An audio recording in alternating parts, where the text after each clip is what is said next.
So hello everyone, this is Eliezer Finehas and you're watching Eliezer Educational Academy। तो आज की इस video में हम लोग जो फर्स्ट ईयर फिज़िक्स है उसका हम लोग टारगेट पेपर डिस्कस करेंगे जो कि 2023 के एग्जामिनेशन के अकॉर्डिंग है। और आपका जो पेपर है वो इसी टारगेट पेपर में से ही आएगा, ठीक है। तो तमाम जो डाउट्स हैं वो मैंने आप लोगों को क्लियर कर दिए हैं। तो आए हम लोग बगैर टाइम वेस्ट किए जो टारगेट पेपर है आपका फ़िज़िक्स का वो स्टार्ट करते हैं। लेकिन उससे पहले मैं आपको ये बात बता दूं कि इससे पहले जो है वो first year chemistry and first year botany का जो है वो टारगेट पेपर अपलोडेड है। और इसके साथ साथ ही जो फर्स्ट ईयर केमिस्ट्री है उसके जो मोस्ट इंपॉर्टेंट रीजनिंग क्वेश्चन है वो भी इस चैनल पर अपलोडेड है। और न्यू प्लेलिस्ट भी मैंने बना दी है। एक स्टूडेंट का जो है वो कमेंट आया था कि सर जो फर्स्ट ईयर है उसकी अलग से प्लेलिस्ट बना दे ताकि हमारे लिए आसानी हो। तो मैंने जो है ऑफिशियली जो प्लेलिस्ट है फर्स्ट ईयर की वो मैंने बना दी है और उसका नाम है फर्स्ट ईयर टारगेट पेपर्स 2023। तो उसके अंदर तमाम जितने भी टारगेट पेपर्स हैं वो इंक्लूडेड है, वहाँ से जाकर आप देख सकते हैं। तो ये वाला जो टारगेट पेपर है वो भी इसी जो प्लेलिस्ट है उसी प्लेलिस्ट में जो है अपलोड हो जाएगा। और जो बाकी प्रीवियस जो टारगेट पेपर्स मैं अपलोड कर चुका हूँ तो तमाम की जो तमाम टारगेट पेपर्स हैं वो उस प्लेलिस्ट में मौजूद हैं, तो वहाँ से जाकर आप देख सकते हैं। तो आए हम लोग अपना जो टारगेट पेपर है इसकी डिस्कशन स्टार्ट करते हैं। देखिए मैं आपको एक एक जो है क्वेश्चन मैं आपको समझाता हूँ। तो इसका मकसद यही है कि काफ़ी सारे स्टूडेंट्स जो हैं वो उनको समझने में गलती हो जाती है क्वेश्चंस की और फिर वो आंसर्स गलत दिखाते हैं। इसलिए मैं आपको जो एक एक क्वेश्चन है उसको समझाता हूँ। तो फर्स्ट आपके पास क्वेश्चन है chapter number 1 the scope of physics से। Show that the following are dimensionally correct. तो डायमेंशंस जो आपके पास होती हैं चैप्टर नंबर 1 से वो मोस्ट इंपॉर्टेंट होती हैं। और डायमेंशंस जो हैं ये आपके फर्स्ट ईयर के जो फिज़िक्स है आपके पास डायमेंशंस जो है एमसीक्यूज़ के अंदर भी भर भर के आती हैं। समझ लेंगे अगर आपके टोटल 20 एमसीक्यूज़ हैं, वैसे 20 तो नहीं होंगे, 18 या 19 होंगे। अगर 18 फॉर एग्जांपल एमसीक्यूज़ है उसमें से अगर आपके पास 5 से 6 जो है एमसीक्यूज़ वो लाजमी डायमेंशंस से आते हैं। तो फर्स्ट ईयर फिज़िक्स अगर आपने करनी है तो बहुत ज़्यादा लाजिम हो जाता है कि आपको जो डायमेंशंस होती हैं वो आनी चाहिए। और डायमेंशंस जो हैं वो बहुत ज़्यादा इजी होती हैं। तो मैं आपको अगर टाइम मिला तो मैं लाजमी आपको जो है डायमेंशंस का तरीका भी बताऊंगा, तो आपके लिए बहुत ज़्यादा जो है वो इजी हो जाएगा। तो भाई आपने डायमेंशंस याद करनी है। यहाँ पर आपको काफ़ी सारे जो है वो टोटल 4 आपको जो है वो डायमेंशंस गिवन है। T is equal to 2 pi under root l upon g v f square minus v i square is equal to 2 a s. फिर थर्ड है आपके पास v is equal to f lambda. Then आपके पास fourth है t is equal to 2 pi under root m upon k. तो यहाँ पर ये आपके पास 4 जो है डायमेंशंस है, ये 4 आपने जो है वो डायमेंशंस करनी है। एक तो मैंने आपको ये बता दिया कि 5-6 जो आपके पास एमसीक्यूज़ लाजमी आएंगे डायमेंशंस के, और साथ ही साथ में एक जो आपके पास शॉर्ट क्वेश्चन आंसर होता है वो भी डायमेंशन का लाजमी आता है। तो ये है कि आपके समझ लें कि जो आपकी फ़र्स्ट ईयर फिज़िक्स है उसके अंदर तकरीबन 12 से 13 मार्क्स जो हैं वो सिर्फ़ और सिर्फ डायमेंशंस के ही होते हैं। तो लाजमी डायमेंशंस को कभी भी स्किप मत कीजिएगा। अगर आपने अच्छे मार्क्स लेने, अगर आपका जो है गोल है 80 प्लस या 90 प्लस लेने का, तो डायमेंशंस जो हैं वो लाजमी आपने याद करने होंगे, because dimensions play the great role in gaining marks in first year physics.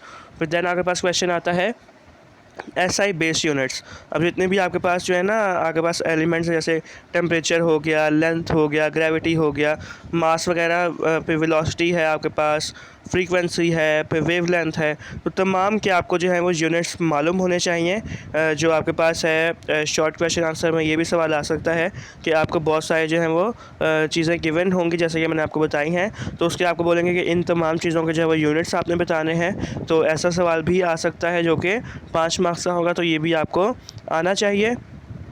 Then आपके पास आता है चैप्टर नंबर, देखिए चैप्टर नंबर 1 से यही जो 2 चीज़ें हैं वो इम्पॉर्टेंट है। और चैप्टर नंबर 1 से यही जो 2 चीज़ें हैं वो हर साल जो है घुमा फिरा कर आती हैं। तो अगर आप ये दोनों चीज़ें अच्छे से याद कर लेंगे तो चैप्टर नंबर 1 जो है आपका अच्छा खासा हो जाएगा।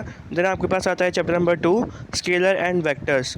तो फर्स्ट क्वेश्चन आपके पास addition of vector by rectangular component. Second है प्रूव लॉ ऑफ पैरेललोग्राम।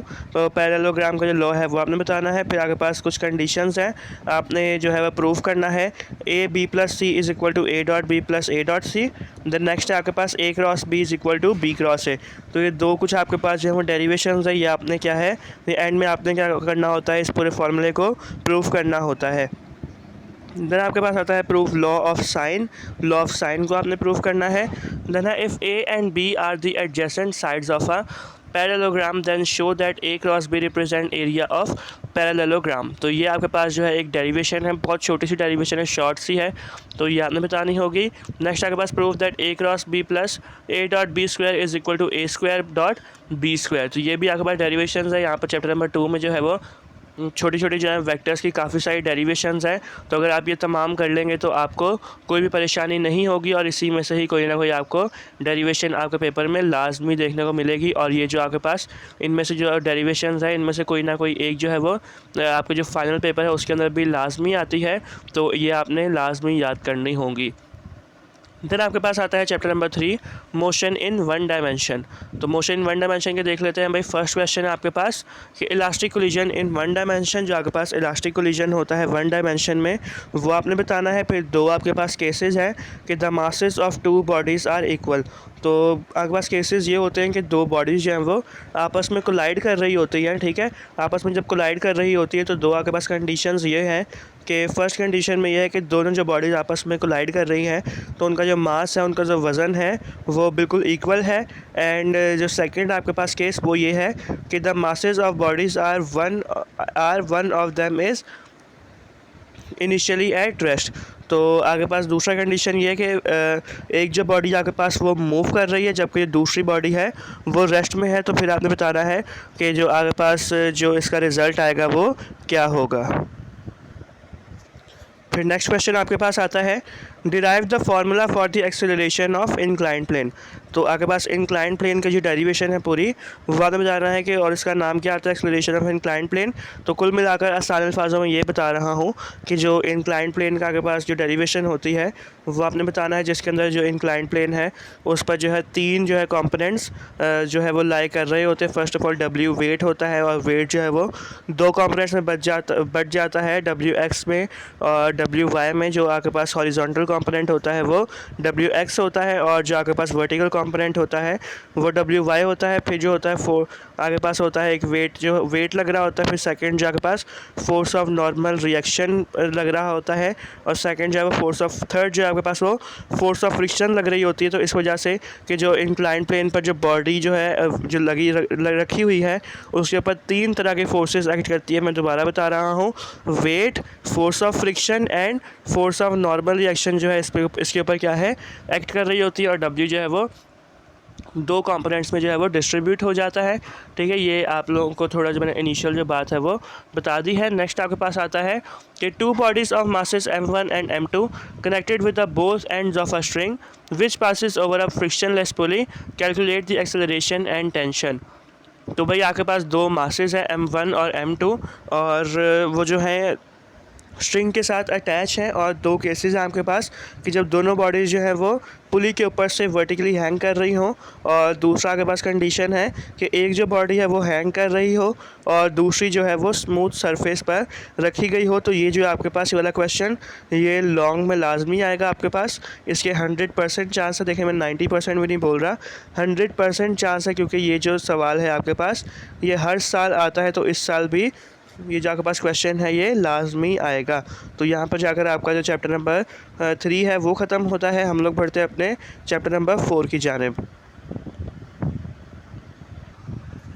तो चैप्टर नंबर 4 है आपके पास जिसका नाम है मोशन इन टू डायमेंशन। तो फर्स्ट ऑफ ऑल जो चैप्टर नंबर 3 था वो क्या था, मोशन इन वन डायमेंशन। तो ये जो आपके पास है मोशन इन टू डायमेंशन है चैप्टर नंबर 4। तो इसके भी हैं काफ़ी सारे जो हैं वो जो हैं आपके पास डेरिवेशंस हैं। फर्स्ट ऑफ ऑल तो derive the formula for the following, आपने ये आपके पास तीन केसेस हैं, इन तमाम का में जो फार्मूला है उसको ड्राइव करना है। फर्स्ट ऑफ ऑल है maximum height of projectile, second है रेंज ऑफ प्रोजेक्टाइल, थर्ड है आपके पास टोटल टाइम ऑफ फ्लाइट। तो ये तीनों चीज़ों के जो आपने जो फार्मूलाज हैं वो डिस्कस करने हैं, फार्मूला डिस्कस नहीं करने सॉरी ड्राइव करने हैं। देन आपके पास है prove that A C is equal to V square upon R. ये आपके पास डेरिवेशन है कि आपने इसको प्रूव करना है कि सेंट्रीपिटल एक्सेलरेशन जो है वो वी स्क्वायर ओवर आर के बराबर है। देन आपके पास क्वेश्चन आता है derive the relation between linear and tangential velocities and acceleration. आपने जो है लीनियर एंड टेंजेंशनल वेलोसिटीज़ और एक्सेलरेशन के दरमियान जो आपने रिलेशन है उसकी डेरिवेशन करनी है। ये भी एक मोस्ट इंपॉर्टेंट डेरिवेशन है फ्रॉम चैप्टर नंबर 4। ये देखें तमाम जितने भी आपके पास जो मैंने क्वेश्चन रखे हैं ना, काफ़ी सारे पूछते हैं स्टूडेंट्स के, सर इसमें से हम लोग स्किप कर सकते हैं। तो देखें ये ऑलरेडी जो है आपके पास, अगर आप बुक देखें तो बुक के अंदर बहुत सारे टॉपिक्स हैं और उसके अंदर से जो है आपको कुछ टॉपिक्स जो मोस्ट इंपॉर्टेंट है वो निकाल कर दिए गए हैं। और अगर मोस्ट इंपॉर्टेंट में से भी आप बोलें कि सर हम लोग स्किप करें तो फिर तो भाई क्या ही बात है, फिर आप समझ लें कि आप जो है फुल मार्क्स नहीं ले सकते। और जो स्टूडेंट है वो फुल मार्क्स लेना चाहता है तो वो लाजिम है कि आपने इस टारगेट पेपर में से जितने भी आपसे सवालात हैं वो हर एक सवाल याद करना है और कोई भी जो सवाल है वो स्किप नहीं करना। देन आपके पास आता है चैप्टर नंबर 5। चैप्टर नंबर 5 है एक्विलिब्रियम। तो एक्विलिब्रियम का आपको देखते हैं हम, one by one question answers देखते हैं। First question, define moment of a couple and derive its expression. तो मोमेंट ऑफ अ कपल जो है ये आपने डेफिनेशन लिखनी है इसकी, एंड ड्राइव इट्स एक्सप्रेशन, इसका एक्सप्रेशन लिखना है। देन आपके पास differentiate between static and dynamic equilibrium. तो स्टैटिक और डायनेमिक एक्विलिब्रियम में आपने डिफरेंस बिटवीन बताना है। देन है डिफाइन कंडीशंस ऑफ एक्विलिब्रियम। फिर आपके पास आता है define the following terms, couple, angular momentum, centre of mass या टॉर्क। ये जो आपके पास चार जो है आपके पास डेफिनेशंस हैं। तो ये तमाम जो चार डेफिनेशंस हैं वो आपने क्या है डिफ़ाइन करनी है। फिर आपके पास आता है चैप्टर नंबर 6 ग्रेविटेशन, और ये जो है वो मोस्ट इम्पॉर्टेंट आपके पास चैप्टर है, ठीक है। ये जो है आपके पास समझ लेके आपका जो आपका फर्स्ट ईयर फिज़िक्स है उसके अंदर सबसे लंबी डेरिवेशंस है और कॉन्सेप्चुअल और इंटरेस्टिंग जो चैप्टर है आपका वो ग्रेविटेशन ही है। तो पहले जो आपके पास पहला एक रीजनिंग क्वेश्चन है जहाँ पर लिखा है कि how is weightlessness experience in a satellite overcome explain. तो फर्स्ट ऑफ़ ऑल तो ये है कि आपको पता है कि जो एस्ट्रोनॉट हैं वो सैटेलाइट में बैठकर जो है वो स्पेस में जाते हैं। तो हमसे पूछा ये जा रहा है कि जो सैटेलाइट के अंदर जब वो होते हैं एस्ट्रोनॉट होते हैं तो वेटलेसनेस क्यों होता है, वो उड़ने क्यों लग जाते हैं। तो इसका साफ सीधा आंसर ये है कि जो सैटेलाइट होती है या स्पेस में जब वो लोग जाते हैं तो स्पेस के अंदर जो ग्रेविटी है वो बिल्कुल ज़ीरो होती है, जो कशिश शक्ल है वो बिल्कुल ज़ीरो होती है। इस वजह से जो उनका है वो वेटलेस हो जाते हैं, उनका वेट बिल्कुल भी नहीं होता। फिर देन आपके पास आता है question, what change will be produce in gravitational constant if the mass of earth is doubled. तो ये जो आपके पास कैपिटल जी है ना, तो ये आपके पास है ग्रेविटेशनल कांस्टेंट, और हमसे ये पूछा जा रहा है कि अगर मास ऑफ अर्थ जो है आपके पास, अगर मास ऑफ अर्थ को हम लोग डबल कर दें तो जो आपके पास ग्रेविटेशनल कांस्टेंट है उसके अंदर क्या जो है वो चेंज आएगा। तो फर्स्ट ऑफ़ ऑल तो भाई आपको साफ साफ मैं एक बात बता दूँ कि कोई भी अगर ज़हीन बच्चा है यहाँ पर जिसको थोड़ी बहुत भी नॉलेज है, कॉन्सेप्ट से पढ़ता है, तो उसको पता होगा कि जो एक चीज़ कांस्टेंट है, कांस्टेंट का मतलब क्या होता है कि सेम रहेगी। तो अगर आप मास को डबल कर दें, हालांकि अगर देखा जाए तो ग्रेविटेशनल कांस्टेंट जो है उसके फार्मूला के अंदर भी जो मास है वो आता है। तो उसका मतलब क्या, अगर फार्मूला वाइज देखा जाए तो ग्रेविटेशनल कांस्टेंट जो है वो चेंज होना चाहिए, ग्रेविटेशनल बिल्कुल चेंज होना चाहिए। लेकिन यहाँ पर क्या है, ग्रेविटेशनल कांस्टेंट है, कांस्टेंट का मतलब क्या होता है, सेम है। तो उसका मतलब क्या हुआ कि अगर मास ऑफ अर्थ को हम लोग जितना मर्ज़ी बढ़ा दें, भले आप 10 गुना बढ़ा दें, 1000 गुना बढ़ा दें, लेकिन जो ग्रेविटेशनल कांस्टेंट है वो बिल्कुल सेम ही रहेगा, ठीक है। तो ये बात आपने लाजमी याद रखनी है। तो ये भी एक तरह से आपका एक रीजनिंग क्वेश्चन ही था। नेक्स्ट आपके पास आता है derive the expression for variation of G with depth and altitude. तो आपके पास ये जो है ग्रेविटी है, वेरिएशन ऑफ जी, आपने with respect to depth and altitude आपने इसकी जो पूरी डेरिवेशन है वो बतानी है। तो चैप्टर नंबर 6 से यही तीन जो है क्वेश्चंस इस साल के लिए इंपॉर्टेंट है। तो चैप्टर नंबर 7 आपके पास आता है वर्क, पावर एंड एनर्जी। इसके हम लोग देख लेते हैं जो मोस्ट इंपॉर्टेंट क्वेश्चन आंसर्स हैं वो कौन कौन से हैं। तो पहला क्वेश्चन है आपके पास, prove that the gravitational field is a conservative field. तो आपने प्रूव करना है कि जो ग्रेविटेशनल फील्ड है वो एक कंजर्वेटिव फील्ड है। फिर differentiate between kinetic energy and potential energy. तो आपने डिफरेंस बिटवीन बताना है kinetic energy and potential energy के दरमियान। फिर आपके पास है आप ये डेरिवेशन है kinetic energy is equal to half mv²। ये चीज़ आपने प्रूव करनी है। प्रूव करने का मतलब ये होता है कि पूरी आपने एक डेरिवेशन लिखनी है और एंड में जो आपके पास आंसर होगा वो आपके पास ये आना चाहिए कि k.E kinetic energy is equal to half mv²। फिर आपके पास आता है नेक्स्ट वर्क एनर्जी इक्वेशन। तो ये चार जो आपके पास मोस्ट इंपॉर्टेंट सवाल थे। हम लोग बढ़ते हैं अपने नेक्स्ट चैप्टर की जानिब। अच्छा, अभी जो आपका नेक्स्ट चैप्टर है वो है chapter number 8, waves, motion and sound. तो वेव्स, मोशन एंड साउंड के भी हम लोग देख लेते हैं भाई इसके जो मोस्ट इंपॉर्टेंट क्वेश्चन है वो कौन से हैं। तो फर्स्ट क्वेश्चन आपके पास, state the basic conditions for a frictionless system to execute simple harmonic motion. Next आगे पास है, prove that motion of projection along any diameter of circle is simple harmonic motion. फिर आगे पास है कुछ आपने जो डेरिवेशंस हैं, आपने कुछ इक्वेशंस को आपने डिराइव करना है। बहुत छोटी छोटी आपके पास ये डेरिवेशंस है, डिस्प्लेसमेंट हो गया, velocity, time period and frequency. तो ये चार आपके पास जो है ये मोस्ट इंपॉर्टेंट आपके पास कुछ डेरिवेशंस है, ये आपने करनी है। और ज़्यादा घबराइएगा बट डेरिवेशन का नाम सुन के ना काफ़ी सारे जो स्टूडेंट्स हैं वो घबरा जाते हैं, तो घबराने की बात नहीं है, क्योंकि ये जो इक्वेशंस है ये बहुत छोटी छोटी इक्वेशंस है, आपने इसको बस डिराइव करना होगा। फिर नेक्स्ट आपके पास आता है, derive the expression for the instantaneous velocity of projection along any of its diameter. तो कोई भी आपके पास प्रोजेक्शन है, एंगल ऑफ प्रोजेक्शन, तो उसकी इंस्टेंटेनियस वेलोसिटी, इंस्टेंटेनियस का मतलब क्या होता है, जो उसी वक्त की उसी इंस्टेंट पर जो वेलोसिटी हो, कुछ टाइम की जो वेलोसिटी हो, वो आपने जो है वो उसका जो डेरिवेशन है वो करनी है, और किसी भी डायमीटर से उसको हम लोग उस वेलोसिटी को ले सकते हैं। देन आपके पास आता है, prove that total energy of simple harmonic motion is constant. तो आपने ये चीज़ प्रूव करनी है कि जो सिंपल हार्मोनिक मोशन आपका होता है उसकी जो टोटल एनर्जी होती है वो बिल्कुल कांस्टेंट होती है या सेम होती है। देन आपके पास है, व्हाट इज़ सिंपल पेंडुलम। या आपके पास जो है ये सिंपल पेंडुलम का लॉन्ग का आपके पास क्वेश्चन है, ये लॉन्ग में लाजमी आपके पास आएगा।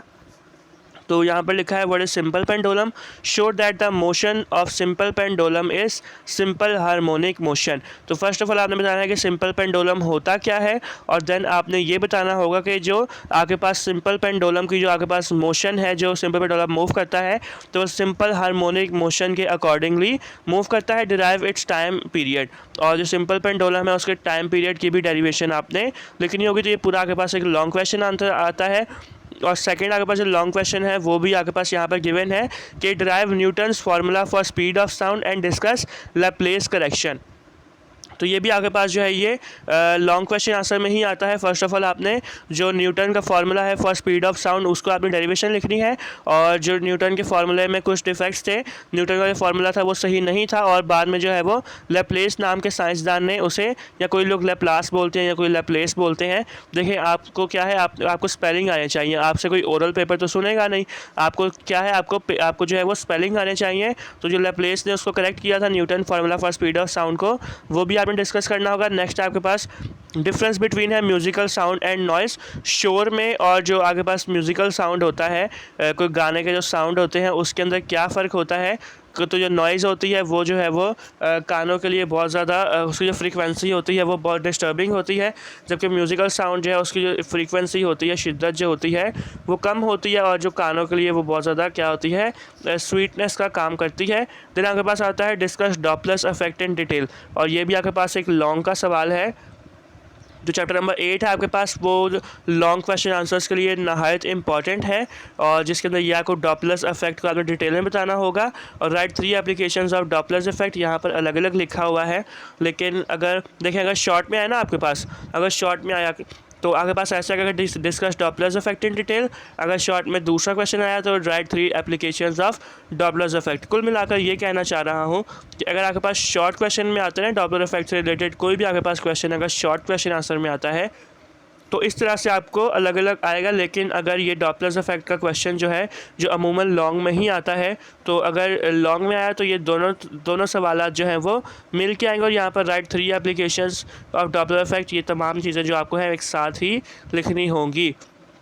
तो चैप्टर नंबर 8 जो था काफ़ी लेंथी था, और काफ़ी सारे इसके अंदर हम लोगों ने क्वेश्चन डिस्कस किए। तो हम लोग बढ़ते हैं अपने चैप्टर नंबर 9 की जानिब, जिसका नाम है नेचर ऑफ लाइट। तो पहला आपके पास क्वेश्चन है, what is interference of light. Interference of light क्या होता है, and give the conditions of interference of light, और कुछ कंडीशंस आपने बतानी है इंटरफेरेंस ऑफ लाइट की। तो पहला क्वेश्चन है आपके पास, what is interference of light, give the conditions of interference of light. Second आपके पास डिफरेंस बिटवीन आपने बताना है कंस्ट्रक्टिव एंड डिस्ट्रक्टिव इंटरफेरेंस के दरमियान। और फिर थर्ड आपके पास जो है ये लॉन्ग क्वेश्चन है, और लॉन्ग क्वेश्चन कौन सा है, Young's double slit interference experiment. और याद रखिएगा कि जो आपका फर्स्ट ईयर फिज़िक्स का जो आपका पेपर है या पूरा जो आपकी बुक है उसके अंदर जो सबसे बड़ी जो डेरिवेशन है ना वो है Young's double slit interference experiment की, या खाली इसको यंग्स डबल स्लिट एक्सपेरिमेंट भी कहा जाता है। और ये समझ लें कि आपकी डेरिवेशन है 7 से 8 पेजेस की है, तो ये बहुत ज़्यादा नहायत ही जो है ये बहुत इम्पॉर्टेंट भी है डेरिवेशन, और नहायत मुश्किल भी है और लेंथी भी है, लेकिन आपने ये याद करनी है क्योंकि ये यंग्स डबल स्लिट एक्सपेरिमेंट है। ये तकरीबन हर साल जो है छोड़ के पूछा जाता है, और इस साल के लिए यंग्स डबल स्लिट एक्सपेरिमेंट है वो नहायत इम्पॉर्टेंट होगा। नेक्स्ट आपके पास आता है Newton's ring experiment. Newton's ring experiment आपने बताना है। नेक्स्ट आपके पास आता है diffraction of X rays through crystal या ब्रैग्स लॉ। तो ये आपने ब्रैग्स लॉ जो है इसको आपने डिस्कस करना है, जिसको diffraction of X rays through crystal भी कहा जाता है।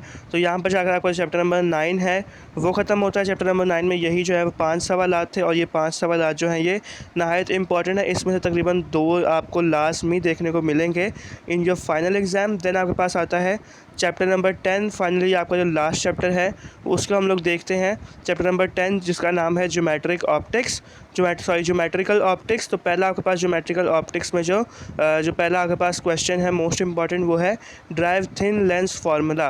तो ड्राइव थिन लेंस फार्मूला हो गया, ठीक है। सेकंड आपके पास क्वेश्चन जो है वो drive an expression for combination of lenses. जो कॉम्बिनेशन ऑफ लेंसेज है उसका जो आपने जो एक्सप्रेशन है उसकी डेरिवेशन लिखनी होगी।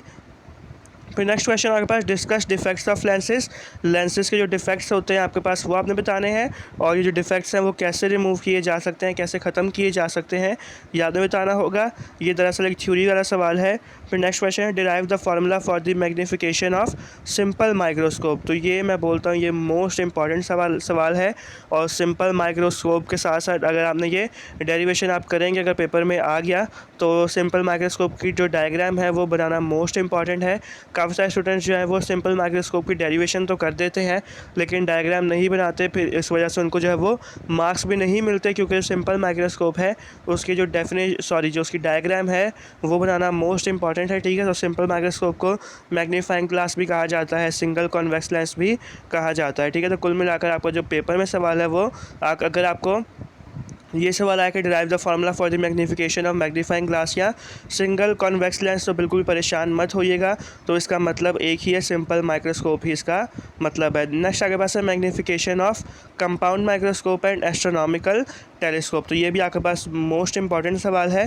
तो यहाँ पर जाकर जो आपके जितने भी क्वेश्चन आंसर्स है शॉर्ट एंड लॉन्ग तमाम हमने जो है वो डिस्कस किए। इसके अंदर जो है शॉर्ट एंड लॉन्ग अलग से मैं नहीं लिखा, लेकिन आपको लेक्चर में मैंने बता दिया है कि कौन सा क्वेश्चन जो आपका लॉन्ग के लिए है और कौन सा क्वेश्चन जो आपका शॉर्ट के लिए। क्वेश्चन आंसर्स तो यहाँ पर हमारे डिस्कस हो गए हैं। अब हम लोग बढ़ते हैं न्यूमेरिकल्स की तरफ और देखते हैं कि न्यूमेरिकल्स जो है वो कौन कौन से इंपॉर्टेंट है, और न्यूमेरिकल्स भी हैं वो चैप्टर वाइज रखे हैं। तो देखते हैं कौन कौन से न्यूमेरिकल्स जो आपके वो हैं मोस्ट इम्पॉर्टेंट। तो यहाँ के पास जो है वो मोस्ट इंपॉर्टेंट जो न्यूमेरिकल्स हैं वो यहाँ पर लिखे हुए हैं। तो पहला जो आपके पास न्यूमेरिकल है वो चैप्टर नंबर 2 से है। अब आप कुछ स्टूडेंट्स बोलेंगे सर चैप्टर नंबर 1 के न्यूमेरिकल्स किधर गए, तो भाई चैप्टर नंबर 1 से कोई भी इंपॉर्टेंट न्यूमेरिकल नहीं है और चैप्टर नंबर 1 से कोई भी न्यूमेरिकल नहीं आता, तो इसलिए जो है चैप्टर नंबर 2 से ही हम लोग स्टार्ट कर रहे हैं। तो आपके स्क्रीन के सामने आप देख सकते हैं, मैं आपको एक एक जो न्यूमेरिकल है वो पढ़कर नहीं बताऊँगा, क्योंकि आपको पता है कि क्वेश्चन इसलिए पढ़ के बताता हूँ कि जो क्वेश्चन आपके पास होते हैं वो समझने होते हैं। काफ़ी सारे स्टूडेंट्स जो है वो नहीं समझ पाते ज़्यादातर, तो इसलिए मैं आपको समझा देता हूँ तमाम क्वेश्चंस। तो ये जो न्यूमेरिकल्स हैं ये तो आप खुद ही देख सकते हैं, ये बस क्वेश्चन है, आपने इसका सोल्यूशन करना होगा। तो ये आपके सामने जो है वो कुछ न्यूमेरिकल्स मौजूद है। यहाँ पर चैप्टर नंबर 2 जो आपके पास इसके अंदर टोटल 5 न्यूमेरिकल्स हैं, ठीक है। फिर चैप्टर नंबर 3 आपके पास आता है। चैप्टर नंबर 3 में आपके पास 2 न्यूमेरिकल्स यहाँ पर गिवन है, और जो नेक्स्ट आपके पास न्यूमेरिकल है वो दूसरे पेज पर है। तो चैप्टर नंबर 3 जो आपके पास, उसके आपने न्यूमेरिकल्स दूसरी वाली स्क्रीन पर देखे, जो पहले पेज था। अब ये थर्ड आपके पास है, थर्ड से यहाँ पर स्टार्ट होता है। थर्ड आपके पास आ गया, fourth, fifth, six, seventh, 8 and 9। तो ये तमाम न्यूमेरिकल्स जो आपकी स्क्रीन के सामने मौजूद है, तमाम आप जो है वो टैली कर सकते हैं। 9 आपके पास टोटल जो है वो आपके पास न्यूमेरिकल्स हैं। ये चैप्टर नंबर 3 यहाँ पर कंप्लीट होता है। आपको याद रखें कि जो आपके वो फर्स्ट ईयर फिज़िक्स है, उसके अंदर सबसे ज़्यादा जो न्यूमेरिकल्स होते हैं वो चैप्टर नंबर 3 से ही आते हैं। और चैप्टर नंबर 3 जो है वो ऐसा एक सब्जेक्ट है, ऐसा चैप्टर है जो कि क्वेश्चन आंसर्स के लिए, लॉन्ग एंड शॉर्ट के लिए भी मोस्ट इंपॉर्टेंट है और न्यूमेरिकल्स के लिए भी मोस्ट इंपॉर्टेंट है। और इससे रिलेटेड बहुत सारे जो है वो जो न्यूमेरिकल्स हैं वो पूछे जाते हैं। तो इसलिए जो है आपने ये तमाम जो 9 न्यूमेरिकल्स हैं जो मैंने आपको गिवन दिए हैं यहाँ पर, तो सारे के सारे आपने लाजमी याद करने होंगे। फिर आपके पास आता है चैप्टर नंबर 4। तो चैप्टर नंबर 4 में आप देख सकते हैं ये तमाम आपके पास न्यूमेरिकल्स गिवन है। चैप्टर नंबर 4 भी जो है वो न्यूमेरिकल्स वाइज जो है वो मोस्ट इंपॉर्टेंट चैप्टर है। देख सकते हैं कि आपके पास फर्स्ट जो है हॉरिजॉन्टल रेंज का है, सेकंड है वेलोसिटी का है, काफ़ी सारे जो न्यूमेरिकल्स हैं आप अपने स्क्रीन के सामने देख सकते हैं। मैं एक जो है वो पढ़ के नहीं बता सकता क्योंकि वो जो ड्यूरेशन होती है वीडियो की वो बहुत ज़्यादा हो जाती है। तो यहाँ पर टोटल आपको जो है वो चैप्टर नंबर 4 से टोटल आपके पास 7 जो है न्यूमेरिकल्स हैं। और अगर आप ये 7 के 7 सारे जो न्यूमेरिकल्स हैं वो आप याद कर लेते हैं तो आपको न्यूमेरिकल्स में कोई भी परेशानी नहीं होगी। तो हम लोग बढ़ते हैं अपने नेक्स्ट चैप्टर की जानिब, चैप्टर नंबर 5 की जानिब, और देखते हैं कि चैप्टर नंबर 5 में जो है वो मोस्ट इंपॉर्टेंट न्यूमेरिकल्स कौन कौन से गिवन हैं। अच्छा, चैप्टर नंबर 4 जो आपका, उसके अंदर टोटल आपके पास 8 न्यूमेरिकल्स हैं। और चैप्टर नंबर 4 का जो 8वां न्यूमेरिकल है वो आप अपनी स्क्रीन पर देख सकते हैं। और चैप्टर नंबर 5 की बारी आती है तो चैप्टर नंबर 5 में कोई भी एज सच इतना इंपॉर्टेंट न्यूमेरिकल नहीं होता। तो आप चैप्टर नंबर 5 को न्यूमेरिकल वाइज जो आप स्किप कर सकते हैं। मैं ये नहीं बोल रहा कि चैप्टर नंबर 5 को पूरा स्किप कर दें, ऐसा ना हो गया आप पूरा स्किप कर दें और फिर बाद में बोलें कि सर चैप्टर नंबर 5 तो आपने बोला था स्किप कर दें। सिर्फ और सिर्फ न्यूमेरिकल की बेस पर बोल रहा हूँ, बाकी जो क्वेश्चन वाइज है चैप्टर नंबर 5 बहुत ज़्यादा इंपॉर्टेंट है। फिर चैप्टर नंबर 4 के बाद डायरेक्ट हम लोग देखते हैं चैप्टर नंबर 6 के जो आपके पास न्यूमेरिकल्स हैं। देखिए यहाँ पर आपके पास टोटल आपके पास 7 न्यूमेरिकल्स है चैप्टर नंबर 6 से भी, जो कि जिसका ताल्लुक है ग्रेविटेशन से। और ग्रेविटेशन के जो न्यूमेरिकल्स होते हैं वो नहायत ईजी भी होते हैं और बहुत ज़्यादा कॉन्सेप्चुअल भी होते हैं। तो काफ़ी मज़ा आता है इसको सॉल्व करने का। तो ये आपने जो टोटल 7 जो न्यूमेरिकल्स हैं इसको आपने सॉल्व कर लेना है। फिर नेक्स्ट आपके पास आता है चैप्टर नंबर 7 के न्यूमेरिकल्स। तो पहला आपके पास जो न्यूमेरिकल है वो यहाँ पर मौजूद है और बाकी जो न्यूमेरिकल्स इसके हैं वो हम लोग दूसरी जो पेज है दूसरे पेज पर हम लोग जाकर देखते हैं। तो चैप्टर नंबर 7 से जो आपके पास मोस्ट इंपॉर्टेंट जो क्वेश्चन है वो यहाँ पर मौजूद है और आप देख भी सकते हैं कि काफ़ी सारे जो न्यूमेरिकल्स हैं वो चैप्टर नंबर 7 से भी आपको देखने को मिल रहे हैं। तो ये तमाम जो आपके पास चैप्टर नंबर 7 से न्यूमेरिकल्स हैं वो आपने याद करने हैं। बहरहाल ये बात तो कंफर्म है, सही है कि जो चैप्टर नंबर 7 है उसके जो है सबसे ज़्यादा कन्फ्यूजिंग न्यूमेरिकल्स होते हैं क्योंकि इसके अंदर कुछ वेक्टर्स के भी आ जाते हैं, जैसे या 4i + j + 3 के। तो इस किस्म के भी आपके पास जो न्यूमेरिकल्स आते हैं। लेकिन बात यह है कि घबराना नहीं है, ठीक है। इमरान खान यही बोलता है कि घबराना नहीं है आप लोगों ने, ठीक है। तो ये सारे जो है आपने अच्छे से जितने भी आपके पास न्यूमेरिकल्स हैं वो अच्छे से आपने याद करने हैं, ठीक है। तो चैप्टर नंबर 7 के हम लोगों ने देख लिया। हम लोग देखते हैं अब चैप्टर नंबर 8 से जो मोस्ट इंपॉर्टेंट न्यूमेरिकल्स हैं वो कौन कौन से हैं। तो अभी हमने चैप्टर नंबर 7 के जो है न्यूमेरिकल्स देखे हैं। अब आप लोग चैप्टर नंबर 8 के जो न्यूमेरिकल्स हैं वो भी अपनी स्क्रीन पर देख सकते हैं। तो यहाँ के पास तमाम जो है ये मोस्ट इंपॉर्टेंट न्यूमेरिकल्स है, ठीक है। आपको तमाम जो है वो स्क्रीन पर यहाँ पर विजिबल होंगे। तो आप यहाँ से स्क्रीनशॉट भी ले सकते हैं और लिख भी सकते हैं। तो टोटल 11 जो आपके पास है न्यूमेरिकल्स वो यहाँ पर गिवन है चैप्टर नंबर 8 से। और ये तमाम जो आपके पास न्यूमेरिकल्स हैं ये मोस्ट इंपॉर्टेंट है। कोई भी आपने, मैं बार बार बोल रहा हूँ, इन तमाम न्यूमेरिकल्स में से कोई भी स्किप नहीं होना चाहिए क्योंकि ये तमाम आपको जो है वो इंपॉर्टेंट जो न्यूमेरिकल्स हैं वो दिए गए हैं। फिर आपके पास आता है चैप्टर नंबर 9। चैप्टर नंबर 9 के यहाँ पर आप 3 जो न्यूमेरिकल्स हैं वो देख सकते हैं और बाकी के जो न्यूमेरिकल्स हैं वो आपके पास दूसरे पेज पर मौजूद हैं। और हम लोग देखते हैं दूसरे पेज की जानिब बढ़ते हैं और देखते हैं जो मज़ीद जो चैप्टर नंबर 9 के जो इंपॉर्टेंट न्यूमेरिकल्स हैं वो कौन कौन से हैं। तो चैप्टर नंबर 9 से आने वाले जो 3 जो न्यूमेरिकल्स थे आपके वो हमने प्रीवियसली अभी देख लिए। और जो नेक्स्ट आपके पास है MCQ नंबर 4 से स्टार्ट होता है, 4th, 5th, 6th, 7th, 8th and 9th। तो टोटल आपके पास जो है 9 जो है मोस्ट इंपॉर्टेंट न्यूमेरिकल्स हैं फ्रॉम चैप्टर नंबर 9 और वो आप अपनी स्क्रीन के सामने देख सकते हैं। और मुझे उम्मीद है कि बिल्कुल विजिबल आपको होगा, कोई भी आपको परेशानी नहीं होगी, बिल्कुल विजिबल है। एक एक जो लाइन है आपको विजिबल नज़र आ रही होगी। फिर हम लोग बढ़ते हैं अपने चैप्टर नंबर 10 की जाने और देखते हैं कि चैप्टर नंबर 10 में जो मोस्ट इंपॉर्टेंट जो आपके पास न्यूमेरिकल्स हैं वो कौन से हैं। तो यहाँ पर फाइनली जाकर आपके पास आता है चैप्टर नंबर 10 और यहाँ पर लिखा है कि मैं आपको अब एक न्यूमेरिकल नहीं पढ़ के बता रहा। तो यहाँ पर टोटल 9 आपके पास जो है वो इंपॉर्टेंट MCQ है। मैं आपको इंपॉर्टेंट न्यूमेरिकल है यहाँ पर दिखा देता हूँ। तो यहाँ पर जाकर जो हमारा टारगेट पेपर है वो ख़त्म होता है और मुझे उम्मीद है कि आपको तमाम जो पूरा टारगेट पेपर है उसकी अच्छे से समझ आई होगी। और मैं आजकल देख रहा हूँ कि जो चैनल है उस पर आप बिल्कुल भी अच्छा रिस्पांस नहीं दे रहे और जो सब्सक्राइबर्स हैं बिल्कुल रुक चुके हैं और 1300 कुछ थे और उससे ज़्यादा बढ़ ही नहीं रहे आगे। शुरुआत में तो सब्सक्राइबर्स जो थे वो काफ़ी अच्छे बढ़े थे, लेकिन अब जो है सब्सक्राइबर्स बिल्कुल समझ लें कि वो स्टॉप हो चुके हैं। तो आप ये सब्सक्राइबर्स बढ़ाएं। ऐसे क्या होता है, ऐसे डीमोटिवेशन होती है और फिर मैं लेक्चर नहीं अपलोड कर पाऊँगा, क्योंकि फिर डीमोटिवेशन होती है। फिर दिल भी नहीं करता कि मैं लेक्चर अपलोड करूँ, क्योंकि अगर कोई देखेगा ही नहीं तो फिर लेक्चर अपलोड करने का कोई फ़ायदा नहीं होगा। तो लाजमी अपने जो फ्रेंड्स हैं उनके साथ भी लाजमी चैनल को शेयर करें ताकि वो भी इस चीज़ से फ़ायदा हासिल कर सकें। और कमेंट सेक्शन में आप लाजमी बताएं कि नेक्स्ट जो आपको टारगेट पेपर है वो किस सब्जेक्ट का चाहिए। तो फिर मिलते हैं अपनी नेक्स्ट वीडियो में। तब तक के लिए good bye and take care और देखते रहें एलिज़ा एजुकेशनल एकेडमी।